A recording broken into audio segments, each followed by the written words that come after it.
All right, we're live at Buffalo Trace Distillery for another episode of Whiskey Wednesday. Today we have Joshua and Harlan. It's going to be a great episode. How y'all doing?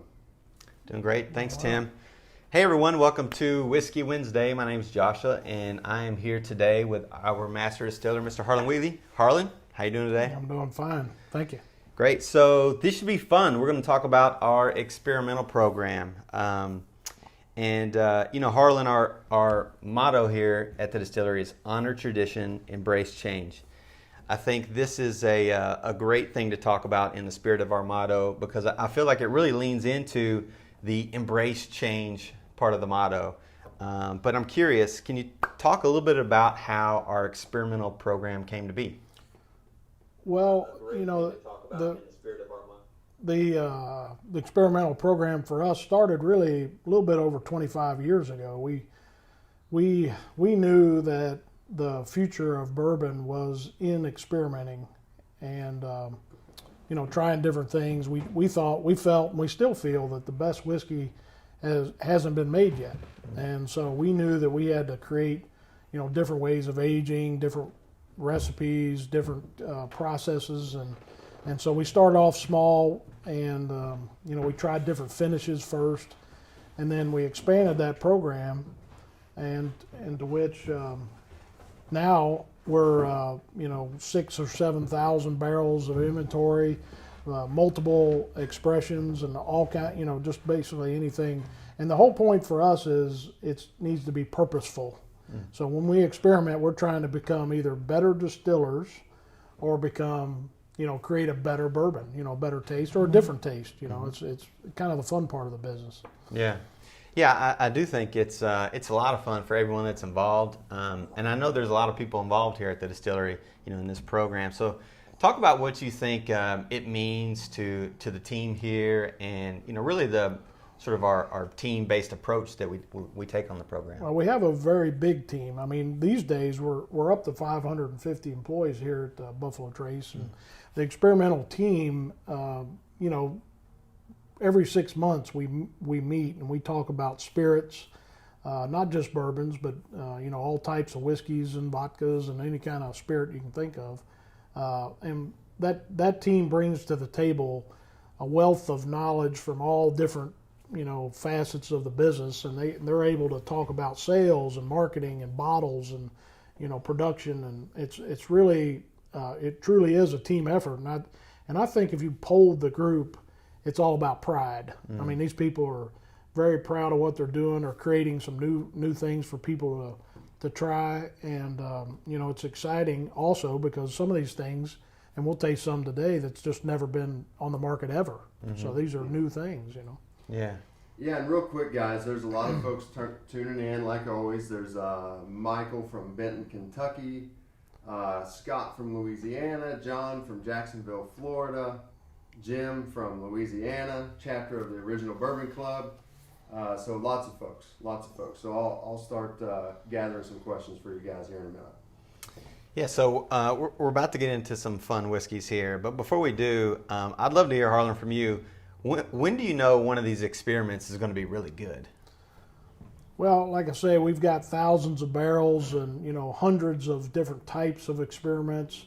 And the fun part about it is we get to taste, really we start tasting the grains. You taste the grains themselves if you're trying a different grain and see how those grains taste. But then you ferment and distill, and you taste straight off the still, and you kind of have to project what you think is going to extract from the barrel and add to that flavor that you're producing. And it just comes from a lot of some experience.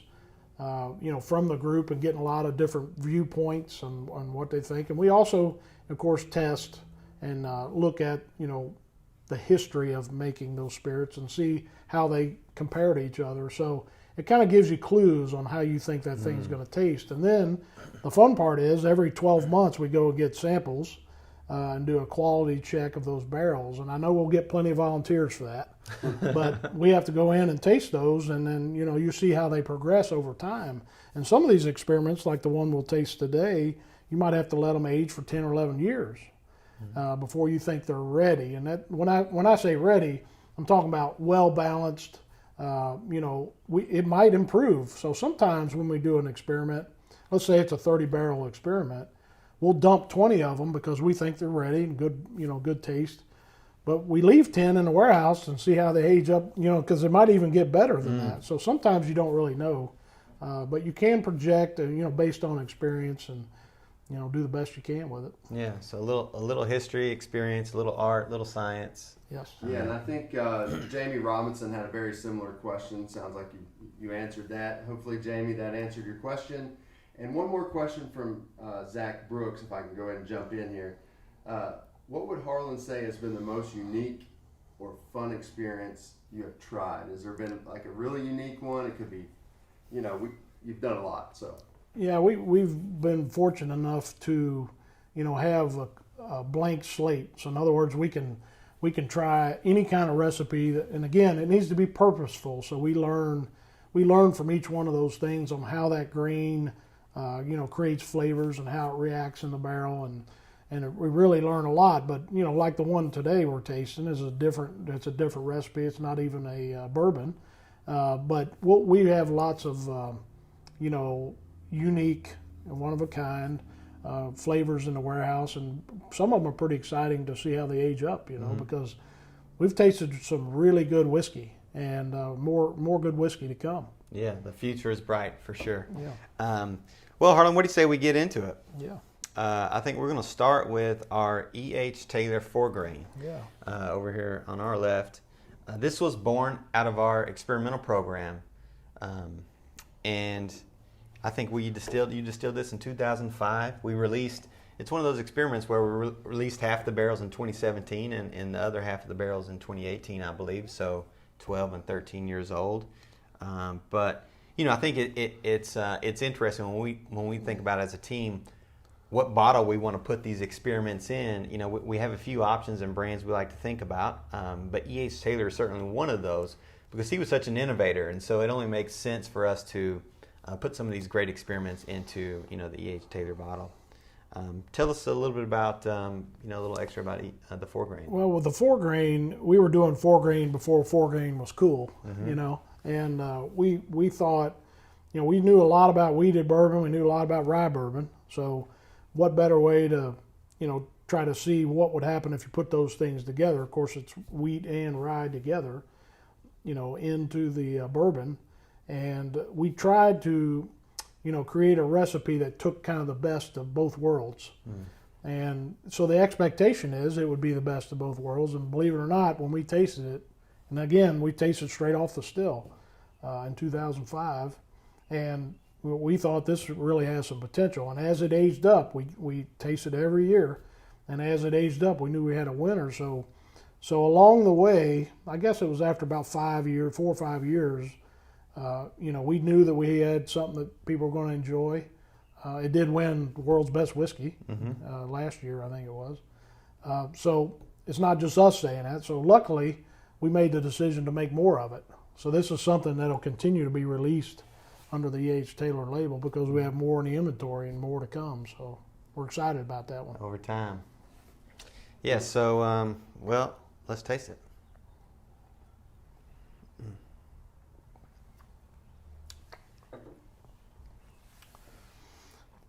Doesn't disappoint.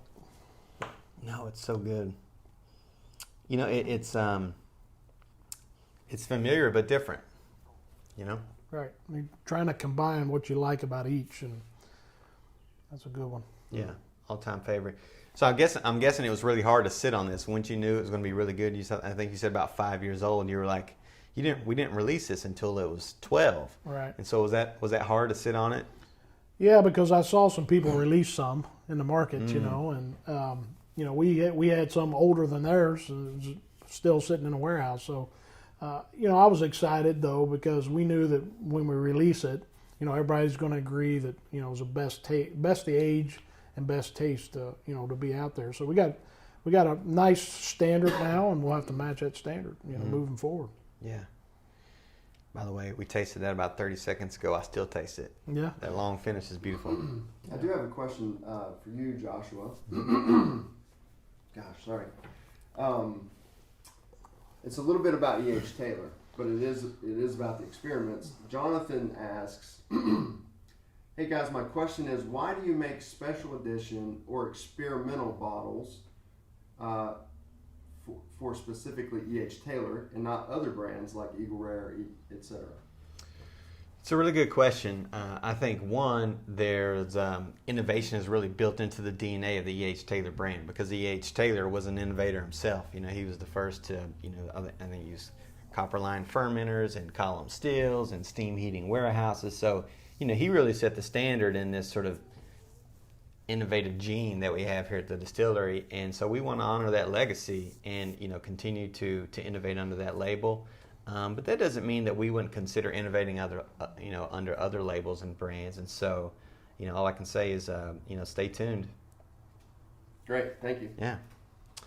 Well, let's move on to a second E.H. Taylor special release that was born out of our experimental program. This is our Amaranth Grain of the Gods release. So it's an Amaranth bourbon, Harlan, and we released this in 2019. So this followed up after our 2 releases of 4 grain. And I believe it was distilled in 2007, so I think it was a 12-year-old product. Tell us a little bit about this one. Well, I was sitting in a bar. There I was, sitting in a bar. All good stories start that way, yeah. Seems like. And I was enjoying probably Buffalo Trace Manhattan. And the bartender said, have you ever made bourbon out of amaranth? And at the time, I had to learn something about amaranth because we hadn't, of course. And I don't think at the time not too many people were using it, but as soon as I got back, we said we looked into it, and of course it's doable, and we decided to, based on a bartender's idea, we decided to try that. And the Amaranth Gate was a grain that had a lot of potential for flavor, and it showed that based on a recipe. And it came out very nice, and it was a good addition to the Taylor label. Yeah, it's great. Let's try it.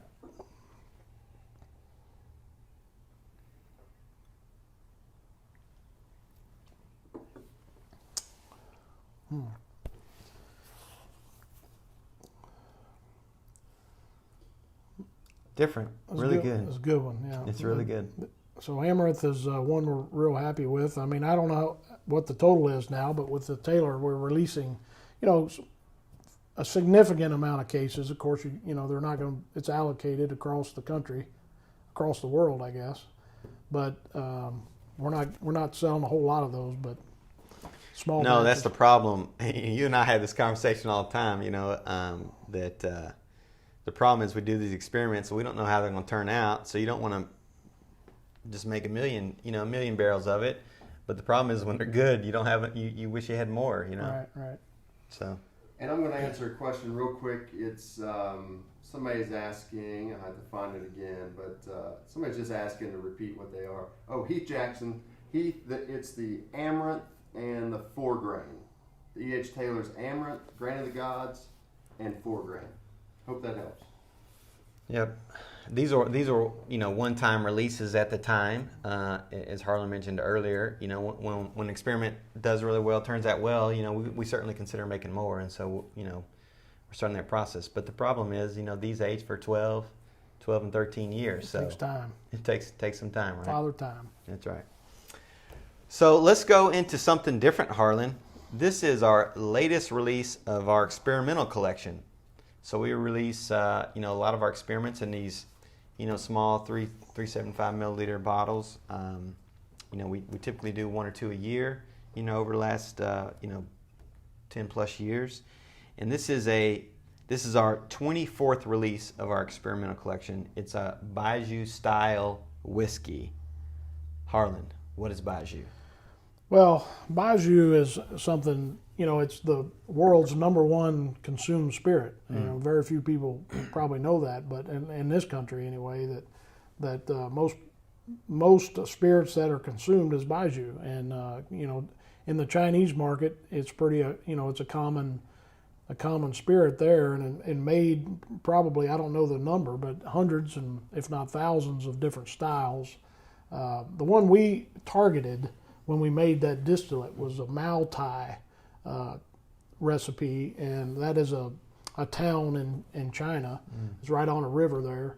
And that Maotai recipe was unique because, the main ingredient for Baijiu is sorghum. And this one in particular had peas in it. And that's something that was, we thought that no one's ever done this in America anyway. Right. And we would see, the main difference is we wanted to replicate that style distillate. Now, we know that they put a lot of time and effort into making that distillate. And when I say effort, sometimes the distillate for them is not ready for 4 years. They'll age their distillate in a clay pot and put it in the ground and let it sit for 4 years before they actually, put that in a bottle. So it just takes them a lot of time. So we tried to do the American way and make it a little faster, and we made that distillate, and we were successful, and the distillate was similar. And then, but the biggest difference is now they offered it into a bottle, and we wanted to see how that would age in American white oak. So we took that distillate and then aged it in 3 different style barrels. We charred them 3 different styles. One of them was a toasted barrel, which is a lot of reason why it's a little bit lighter than maybe you would expect after 11 years. But what we found is, of course, the expectation is it's going to pull out some nice extracts, give it some vanillas and some other flavors that are not normally in, the Baijiu, and it was successful. It was good, So you put this into a barrel in 2009. So I guess you were even curious about this 11 years ago. It's hard to believe, but I'm so glad you did it. So if we think about how this is different than bourbon, Harlan, different in a lot of ways, right? Yeah, the recipe's completely different. There's no corn, there's no rye and malt or wheat and all the traditional grains. Again, sorghum based. This one, of course, has the peas as an added ingredient in the cooking process. So, it just gave it that herbal note that, a lot of the Baijius, they'll finish it with herbs and soy sauce and different things that they finish with. But, this one, it was interesting. Really interesting. Very sweet on the nose, but herbal at the same time. You said it. It almost, has the smell of something green in a sense. Yeah, you think what ties it back to our products would be the barrel? I mean, is that really the only thing that's distinctively similar? Yeah, that, and we made it all in one process where we didn't age the distillate, but it is, of course, American white oak, and aged here at Buffalo Trace. So we just gave it that American style flavor, and like I said, came out pretty well. Yeah, that's only 3 barrels of it. Yeah, we didn't have to make a whole lot of that. That was my next question. Very small batch. Very small, and we're getting quite a few questions on where can you find something like that? Is that, you said 3 barrels. Yeah, it's like a single barrel product basically. So we're only doing a very small amount. We may do some more in the future, but right now it's just one offering. We're getting some good feedback on what people think, and we put it in smaller bottles to try to spread it around a little bit. But obviously, when you take 3 barrels of something and spread it around, the country and a little bit around the globe, it doesn't go very far, and so it would be, it would be a tougher one to find. And our experimental collection is typically that way because we're just trying new things. So, that's the main difference between, say, this experimental collection bottle offering is the fact that some of these experiments are 1 barrel. They can go all the way down to 1 barrel, and then sometimes we might do 10 barrels, but it's just a small offering. And again, we do the smaller bottles, we can ship them out. But these are a little bit bigger batches and thousands of gallons. We're able to ship a few more out. That's the main difference in the size of those two. Experimental. So if you ever come across find this on at a great whiskey bar or something, it'd certainly be fun. Something worth trying. And anytime I go to a whiskey bar and I see these on the back bar somewhere, I certainly look to have a pour and try something unique. Yeah, that's cool. And so we got a couple questions here, real quick. Alan, where the heck did you go, Alan? A lot of questions coming in. Where does question go? Oh, yeah. Alan Boyles on Facebook asks, do you have a specific rick house for your experimentals, or do you also experiment across different style rick houses, etc.? So talk about that. One of the things that makes Buffalo Trace unique is the fact that we have all different style warehousing, and we got multiple floors. We got multiple, construction of warehouses. We got brick, block, wooden, metal clad, warehouses. And so what that does, it gives us a lot of variability, and we can create different flavors just by aging them. So yes, we do a lot of experiments based on environment, and that's really the genesis of some of the work that we're doing with Warehouse X, where we can look at how temperature and airflow and how that affects the aging process. And we know that it is different, and we've got a lot of history with the warehouses we have, and we can take one recipe and age it on the first floor of a warehouse versus a sixth floor of another warehouse and get different flavors. So we're real busy on looking at the fingerprints and how that ages, a bourbon differently. And you may have touched on this early, but about how many different experiments do you have going on? We've got hundreds of experiments, and then we've got thousands, over 6,000 barrels of inventory currently, and that's always changing, because what happens, if you asked me that a year ago, I would have said 30,000 barrels of experiments. So we took some of that inventory now, and we graduated them into full-time products because we were so happy with the experiment. So that's why it's 6,000 or so now. And then hopefully they'll grab the rest of the 6,000, because that's what we're trying to do, is create these labels or new products, and for people to enjoy it. Yeah, a good example of that, Harlan, is our Old Charter Oak brand, which I believe we talked about before here on Whiskey Wednesday, and that was that was a whole brand born out of the experimental program, and we've liked how those have turned out, so we've sort of graduated those into sort of an ongoing product. Yeah, that's the fun part. Yeah, that's great. Harlan, I did have. I was going to ask you, I'm interested in the ones that don't work. So let's talk about that. So we have a failed experiment here. Talk about this bottle for anyone that might be curious. Well, the one thing that we know, we're not always going to do. Every experiment is not going to turn out to taste that great. And now, some people could argue, even though it was failed, we still learned something from the experiment, because some of the experiments we purposefully set out to make bad whiskey. And what I've always said is, how do you know what bad whiskey tastes like unless you've tasted bad whiskey? So we actually bottled up some of these failed experiments, for people to come in, and we show them, well, this is what whiskey could taste like if you're not careful about what you're doing. And that's just an example of a whiskey that we tried a different grain, and that grain did not do well. It's majority barley, and it just didn't do well in our environment, the way we aged. So we learned a lot from the experiment, but it was failed from a standpoint. It didn't taste good enough to put out. 14-year-old barley whiskey. So that was a long time to wait to figure out it didn't taste very good. Yeah. Now, since then, we've learned, you could probably take a barley whiskey and age it a little bit differently, manipulate that barrel a little bit and make it taste a little bit better. But that's what we learned from those experiments. And we've got a handful. We've got several examples of failed experiments. But again, we bottle them up and show them to people because we want to show them. We don't sell them. We're just showing people what bad whiskey tastes like. I guess down the road, too, the next generation can avoid trying this the same experiment. Yeah, somebody might say, let's do a 12-year-old barley whiskey. And we say, well, we've tried that one. And it didn't work that great. If you don't mind, Joshua, could you read, the Baijiu experiment, could you read a little bit more off the label? There's some folks asking, some of the specifics there that's on the label.